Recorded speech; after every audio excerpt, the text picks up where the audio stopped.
L'amour pour la patrie, loin d'être un vœu, est inscrit en lettres d'or dans le marbre de son cœur. Le professeur Victor Mbarika, mastodonte de l'intelligentsia mondiale, distingué pour ses travaux académiques, n'a jamais troqué sa toque camerounaise pour un rayonnement mercantile. Il pense Afrique, respire continent et se sait accroché à une branche vitale dénommée Cameroun. Ses succès en terres étrangères, il les transforme en atout pour la beauté de sa patrie. De ses propres mots, le Cameroun n'est pas la meilleure terre au monde, certes, mais c'est celle qui a bâti et engraissé ses premiers pas. Il faut tout donner à cette racine de son être. Mes parents sont du nord-ouest, de Zangtabi, mais j'étais né à Boya et à l'âge de 2 ans, mon papa travaillait avec le gouvernement, mais on l'a transféré à Yaoundé. C'est là où j'ai pris mon premier vol de Tiko pour Yaoundé. Et depuis, je suis à Yaoundé, ils m'ont envoyé hors du pays, à un âge très bas. Donc, je suis devenu un homme hors du Cameroun. Mais maintenant, je viens ici au moins une fois chaque 2 mois, 2 à 3 mois, parce que j'aime beaucoup mon pays et je veux beaucoup investir dans mon pays et dans la vie des jeunes. J'ai fait ma licence, mon master, mon doctorat dans les universités américaines, mais j'ai eu la plus bonne partie de mon éducation ici à Yaoundé, où j'ai fait l'école bilingue à côté de l'ancienne présidence, le collège bilingue à côté de l'école normale et le lycée bilingue dans le quartier des Sosses. Donc j'ai eu une éducation gratuite du gouvernement. Tous les membres de ma famille ont fait des écoles privées, des lycées privés. Mais moi, mon papa a dit qu'il me voulait à côté de lui. Donc il m'a envoyé seulement dans les institutions du gouvernement qui sont impeccablement bien. Je dis toujours que je n'ai jamais eu un examen qui est plus dur que le GCE level dans ma vie. Et j'ai fait les examens jusqu'au doctorat. L'éloquence de son succès planétaire fait des émules dès sa tendre jeunesse. Diplômé de grandes universités américaines, professeur titulaire puis distingué, il a reçu des honneurs prestigieux au point de se voir décerner le très convoité Presidential Lifetime Achievement Award du chef de la Maison-Blanche aux États-Unis. Pourtant, il n'a pas laissé ses ailes le porter ailleurs qu'au Cameroun. Je suis premièrement camerounais. J'aime trop les États-Unis et je supporte même les trucs politiques aux États-Unis. Mais en premier temps, je suis un très fier un Camerounais. J'ai les projets, pas seulement aux États-Unis, j'ai les projets dans certains pays où j'ai décidé de prouver quelque chose. J'ai une construction quelque part où j'ai dépensé plus de 1,5 million, tout avec l'argent qu'on fait dans certains pays de l'Afrique où j'ai mes business, pour montrer que l'Afrique n'est pas si mauvaise. Il y a des opportunités pour faire de l'argent de l'Afrique, pour faire une bonne vie de l'Afrique. Et ce n'est pas seulement parlant de l'American Dream. Moi, je suis en train de vivre mon African Dream. Plus de 80% maintenant de mes investissements, j'ai décidé d'investir dans des pays de l'Afrique. Cet attachement à son pays, il faut le trouver dans sa prime éducation. J'avais une très bonne éducation au Cameroun, très très solide. L'éducation qu'on a au niveau de l'école primaire, l'école secondaire est très solide. Ce n'est pas seulement moi. Vous pouvez demander à beaucoup de gens qui ont étudié à l'étranger, ils étaient les premiers dans leur classe à l'étranger. On n'est jamais comme les Camerounais, intimidés par le blanc en classe. On fait plus bien qu'eux, même dans leur système. Il y a le Camerounais qui sort d'ici, il va en Allemagne, il apprend l'allemand et il travaille plus dur et ils accomplissent mieux que les Allemands. Donc, on a un très bon système. Est-ce qu'il y a des choses à changer? Bien sûr, mais notre formation au niveau secondaire, primaire, secondaire est très, très, très solide. Et ça m'a beaucoup aidé. Ce n'est pas les États-Unis qui m'ont formé 100%. Ma formation est venue, le background du Cameroun. Et je suis très fier de cette fondation qu'on a. Il a fait ses études ici au Cameroun. Il a pu sauter sur l'occasion pour s'épanouir, pour se développer, pour faire valoir son assiduité et devenir ce qu'il est devenu.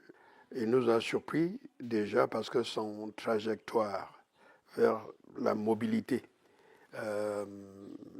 déjà avec les études universitaires, licence, masters, PhD en 5 ans et demi.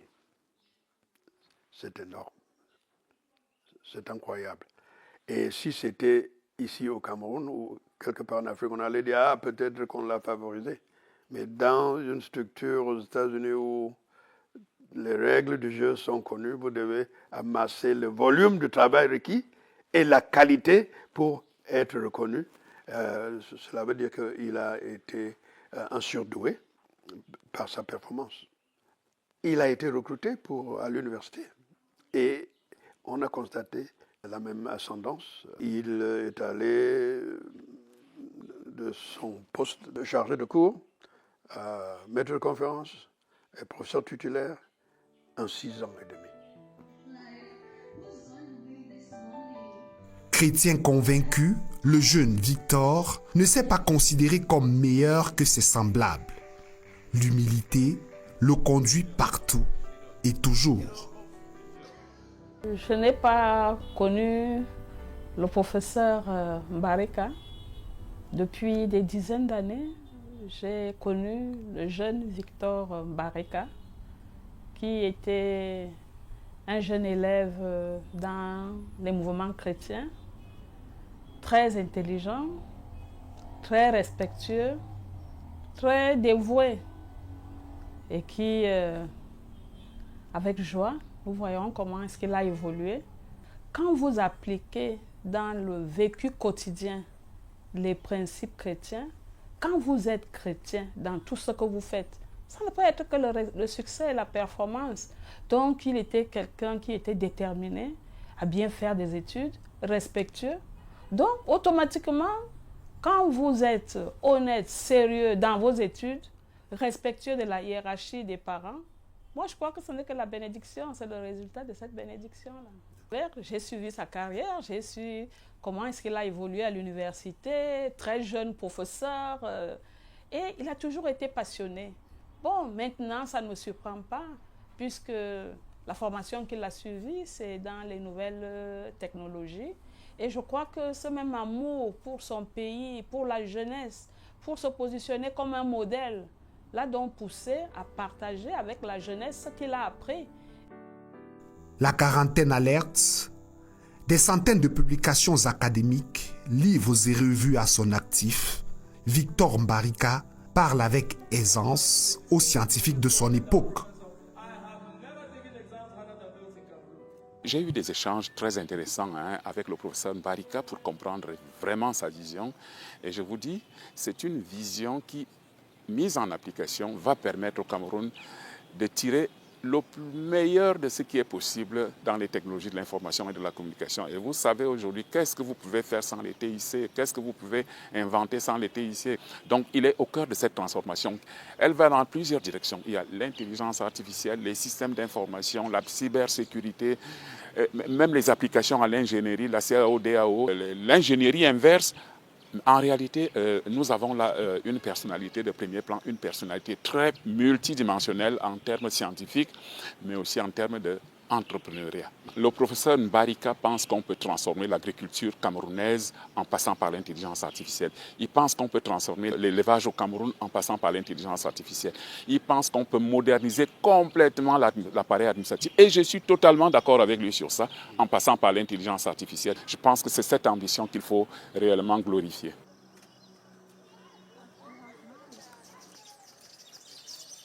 Je l'ai rencontré quand on était dans le même jury de soutenance de PhD du professeur Kingsley Ngangue. Et là, je vois que c'est un professeur profond. Quelqu'un qui n'est pas seulement professeur dans la bouche, mais quelqu'un qui connaît son domaine, qui maîtrisait son domaine. Et quelqu'un qui connaît comment partager sa connaissance. And one of such projects will definitely be in the development of smart cities. Ses allées et venues dans le monde et les universités lui ont inspiré la ICT Foundation, puis désormais la ICT University, une originalité dans l'environnement éducatif camerounais. Il s'est trouvé que dans ce que le gouvernement veut réaliser, créer un écosystème favorable au développement des TIC au niveau de la formation de qualité. Quand donc le projet de cette ICT University s'est présenté, il ne pouvait obtenir que le support du gouvernement parce que c'est justement le partenariat avec le secteur privé. Nous avons les universités d'État qui ont plusieurs filières, mais avoir une université qui se spécialise dans un secteur clé comme celui-là, il ne pouvait avoir que l'accompagnement et le support du gouvernement parce que dans notre département ministériel, c'est ce que nous sommes en train de faire, créer cet écosystème, encourager les acteurs publics et les acteurs privés à former les jeunes qui sont plus en même de maîtriser ces nouvelles technologies et contribuer ainsi au développement de notre pays. ICT University est un partenaire sur lequel nous nous appuyons. Chaque fois même que nous organisons, que ce soit des concertations scientifiques, nous invitons les experts de ICT University qui contribuent, comme d'autres universités venant d'ailleurs. Je dirais que les TIC sont aujourd'hui au cœur et au centre de tout le 21e siècle. Quand on regarde déjà l'ensemble des grosses firmes américaines, les plus importantes sont dans ce domaine-là. Alors l'Afrique a quelques terrains à rattraper dans ce domaine et il est important pour nous, qui sommes les formateurs, de nous assurer que le contenu africain se retrouve représenté dans ce boulevard des TIC mondiales. Alors comment est-ce qu'une université comme ICT University peut le faire? C'est en formant des experts bien compétents dans leur domaine et en formant aussi dans des domaines qui rapportent à l'Afrique un retour sur l'investissement. Ce que nous voyons aujourd'hui, c'est surtout l'agriculture, la e-agriculture. On voit beaucoup dans le domaine de la télémédecine, dans les domaines de tout ce qui est cybersécurité. Ce sont des domaines importants. Même le droit du digital, c'est aussi un domaine qui n'est pas très très connu, mais qui, ma foi, va gagner en importance. Donc c'est des métiers d'aujourd'hui et c'est des métiers du futur. Former l'Afrique et le monde aux technologies avant d'y arriver. Il a accompagné la préparation de diverses thèses académiques. On a vu un jeune, le premier jour, quand il est venu en classe, c'était un jeune homme en jean et t-shirt, mais on disait, mais c'est qui ça? Mais c'est quand il a commencé de parler qu'on sentait que l'homme, c'est son style. Il maîtrisait son sujet et tout ça. Et directement, on a tombé amoureux avec cette grand homme. Et pour moi, il est plus qu'un enseignant ou bien un ami. Pour moi, je vois un patriote. Et pendant des années, on a eu l'opportunité de travailler avec lui. Il y avait plusieurs conférences qu'il a organisées au Cameroun dans le secteur de ICT.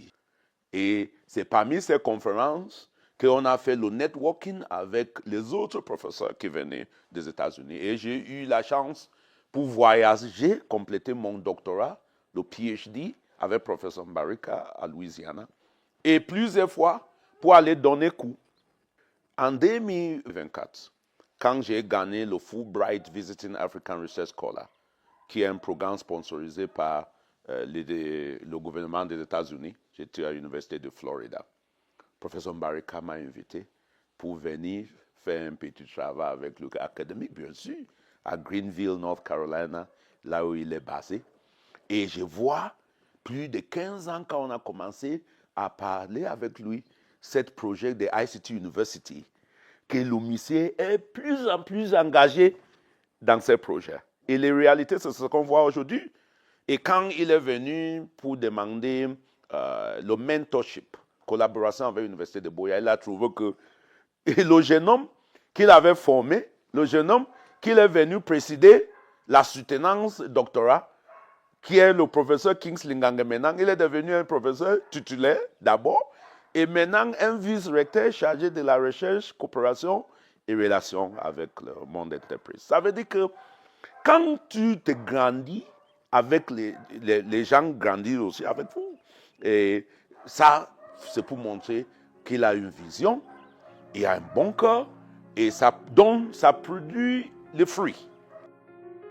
La Caroline du Nord aux États-Unis, où il a installé sa famille nucléaire, est le lieu de son ressourcement. Buea et Yaoundé au Cameroun, les espaces de son accomplissement. Pour le scientifique de son acabit, aucune confusion ne subsiste. Je voulais, moi et ma famille, vivre une vie naturelle pour avoir l'Afrique aux États-Unis, dont le Seigneur m'a béni avec l'un de mes terrains de, je pense, 15 hectares. Et j'ai fait ça, tourner ça à un ranch où j'ai mon lac pour pêcher le poisson, j'ai mes animaux, les bœufs, les chèvres, les poulets du village. Pour rester, on a même la cuisine dehors pour faire notre maïs et nos places pour l'agriculture, pour planter les choses. Même le gouvernement américain nous accompagne avec un greenhouse pour planter les plantes tropicales qu'on amène de l'Afrique. On est en train de planter les arbres de palme pour enlever le vin de palme même. Parce que j'ai dit au gouvernement américain qu'avec ça, le vin de palme aide pour les yeux. Hein. Je vais vivre une vie naturelle. J'ai été beaucoup béni par l'Amérique aussi. Et c'est là ma base quand je suis au pays. Ceux qui le côtoient ont du mal à le quitter. Son amabilité, sa disponibilité, sa libéralité ont écrit des pages dans leur vie. ICT University, un cas exceptionnel où l'Occident est ancré dans les réalités africaines et qui fait recette. Les TIC sont aujourd'hui un domaine très pointu qui évolue parce que ce qui se faisait il y a ne serait-ce que 5 ans a changé totalement et nous devons être à l'écoute de l'innovation des jeunes, de la productivité qu'on retrouve dans la jeunesse, de l'enthousiasme de ces jeunes, et on doit leur offrir la capacité de transformer leurs expériences de laboratoire en produits qui deviennent des produits économiques. Je pense que ce que le professeur Mbarika apporte est en soi assez complet. C'est-à-dire qu'il faut éviter une tropicalisation de la science qui ferait qu'on la prenne au rabais. Il faut qu'il nous amène l'exigence de la qualité, il nous amène l'exigence de la compétitivité, il nous amène l'exigence de l'innovation. Et je crois qu'il faut rester à ce niveau-là. Il ne faut pas essayer de tropicaliser ce qu'il nous amène. Et c'est sur ce point-là que je le rejoins, être capable de défendre les couleurs de notre pays dans le domaine scientifique. L'intelligence artificielle, tout le monde en parle. ICT University rêve d'un modèle acclimaté aux racines noires du continent. Bon, je ne savais même pas ce qu'il faisait. C'est mon grand frère Eric qui a dit qu'il y a ces nouvelles technologies qui sont bien là. Il faut t'inscrire en ça. Et j'ai dit, OK. Au premier niveau de la licence en TIC, que j'ai commencé à voir, mais ça c'est quelque chose de bien. Je pouvais travailler moi-même, je pouvais m'éduquer moi-même, pas dépendre sur ce que le professeur vient nous dire en classe. C'était plus relax. Et c'est pourquoi même à ICT University aujourd'hui, on laisse que les étudiants font les choses eux-mêmes. C'est pourquoi je dis qu'aujourd'hui, on a les étudiants à ICT qui finissent leur licence, qui sont les plus bons programmeurs. Ils développent leur génie personnel parce qu'on crée l'environnement. C'est pourquoi si tu viens à notre campus, on a les technologies impeccables. pour que ces jeunes peuvent se développer. Sans un professeur là, il y a les jeunes là-bas qui sont en train de construire les robots, qui sont en train de construire les satellites pour qu'un jour, le Cameroun et l'Afrique deviennent indépendants au niveau de la communication. Nous avons, au niveau du gouvernement, vu que cette technologie, il ne faut pas la laisser se développer en désordre. Nous avons commencé des concertations nationales pour élaborer une stratégie nationale de développement de l'intelligence artificielle. Et ICT University est un membre, un des acteurs clés du travail qui est en train d'être fait. Découvrir l'homme dans ses réalités exige qu'il fasse un peu plus chaque jour, toujours et sans arrêt. Par rapport au modèle Mbarika, il y a deux choses qu'il faut savoir. La première chose, c'est que la science est faite pour créer la richesse. La science n'est pas faite pour être gardée dans un cerveau ou dans une valise, quoi. Elle est faite pour transformer l'environnement. Et c'est vraiment ce que nous montre le professeur Mbarika. Il a créé ICT University. Je vous assure, je suis allé voir cette innovation. Je l'appelle comme ça réellement parce que c'en est une. Et l'ambition que ce professeur a, je pense que si nous suivons cette voie et si nous avions l'ambition de transformer notre pays en passant par des TIC, eh bien c'est ça le modèle. Monsieur le professeur, je peux vous dire que vous avez fait beaucoup de choses. Continuez d'encourager les autres jeunes Camerounais qui ne sont même pas dans votre domaine de technologie, mais pour qu'ils restent au Cameroun, qui essaient de construire les pays. Continuez d'encourager votre collègue de faire comme toi, de revenir dans le pays, d'investir dans le pays. Des projections répondent à ces attentes. Mbarika rêve d'un Cameroun sous un jour nouveau. Il invite les jeunes à croire en leurs aspirations. Ce qu'on veut commencer à faire, ce n'est pas seulement de créer le business, mais on commence à investir dans le business des étudiants pour que ça peut être comme un joint venture entre ICT University et ses étudiants et tout le monde gagne. Dans 10 ans, on veut premièrement s'assurer qu'on crée 2000 emplois pour les jeunes du Cameroun.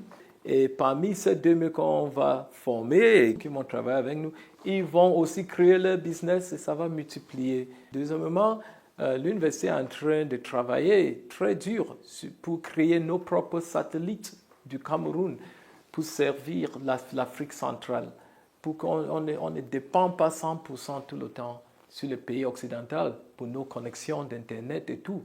On ne peut plus continuer comme ça pour de bon. Et ça, c'est quelque chose que ICT University prend leadership dans ça. Financer des projets, tendre la main à d'autres acteurs de la diaspora, démontrer que l'État seul ne peut répondre à toutes les sollicitations.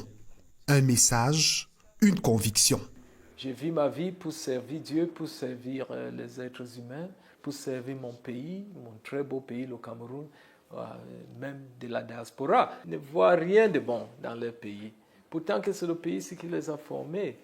Hein? Donc, cette négativité, on doit un peu arrêter ça et voir comment construire notre pays. Le blanc ne va pas venir construire notre pays, c'est nous-mêmes qui vont construire notre pays. Le président Biya a même dit que nous tous on passera, mais le pays, le Cameroun restera. Venez, on construit le pays ensemble. Un noir talentueux, un investisseur ingénieux, un technocrate accompli. Son itinéraire, il en fait un chemin que peuvent suivre de nombreux jeunes déterminés. Le conseil à ces jeunes d'aujourd'hui, à partir de son expérience, va de soi. La performance crève l'œil. Ce qui est certain, il fait la différence. Qu'on soit dans un jury ou pas, il est de ceux-là qui sont allés à l'étranger et qui ont trouvé de bonnes choses et qui ont décidé de faire bénéficier leur pays. Donc, nous manquons de modèles. C'est un modèle pour la jeunesse, un modèle pour ceux qui veulent développer. Donc, champion, quel que soit le nom que vous voulez donner, c'est une référence. Et je souhaite que la jeunesse et les autres qui sont partis à l'étranger suivent ce modèle-là pour venir faire bénéficier le Cameroun de ce qu'ils ont appris à l'extérieur. La jeune génération de Camerounais et d'Africains a un talent énorme. Les opportunités ne manquent pas. Il faut les créer. Des devises que soutient ferme le professeur Mbarika. Quand j'étais très jeune, à l'école primaire, mon maître d'école m'a demandé « Sami, qu'est-ce que tu veux devenir quand tu seras grand ?» Je lui ai dit que je voulais devenir un mécanicien. Les modèles autour de moi, je ne voyais que à l'époque coloniale, hein, nous sommes à l'époque coloniale aux années 50. Maintenant, nous sommes en 2025, 21e siècle. Vous avez besoin de modèles. Et je crois que si vous avez besoin d'un modèle, le professeur Victor Mbarika se trouve être un modèle idéal. Je dirais aux jeunes Camerounaises et aux jeunes Camerounais qu'il ne faut pas suivre le chemin fallacieux et totalement faux de penser qu'on peut réussir en ne faisant rien du tout, ou on peut réussir en prenant des raccourcis. Ce n'est pas vrai. La réussite est basée sur 3 choses. Le travail et encore le travail. Donc si vous voulez réussir, vous devez d'abord avoir une vision. Qu'est-ce que vous voulez faire? Qu'est-ce que vous voulez être dans, disons, 10 ans? Et quels sont les outils dont vous avez besoin pour atteindre l'objectif que vous escomptez? Si vous avez ces 2 réponses, alors vous vous mettez au travail et on ne réussit que dans la passion. Donc il faut aimer ce qu'on fait, il faut s'investir dans ce qu'on fait et il faut savoir que le chemin est difficile et ce n'est pas pour ça qu'il faut abandonner, bien au contraire. Une histoire, celle de Victor, chef de famille, celle de Mbarika, chrétien convaincu, celle de Victor Mbarika, auteur prolifique, ou celle du professeur Victor Mbarika, universitaire et entrepreneur, ne peut pas suffire en une page. Elle innove chaque jour et augmente en grade. Qu'est-ce que je peux te dire, prof? Merci beaucoup pour tout ce que vous avez fait. Pour moi, pour ma famille, pour l'Université de Buea, pour le Cameroun, pour l'Afrique. Je vous dis merci. Et comme notre grand camarade et président, son Excellence Paul Biya avait dit, un seul mot, continue. Que Dieu vous bénisse. Pour la postérité, il vise une autonomie des universités locales, avec des satellites propres. Difficile d'y croire aujourd'hui, mais son histoire n'ayant jamais connu de limite à ce jour, il compte y arriver et à son rythme.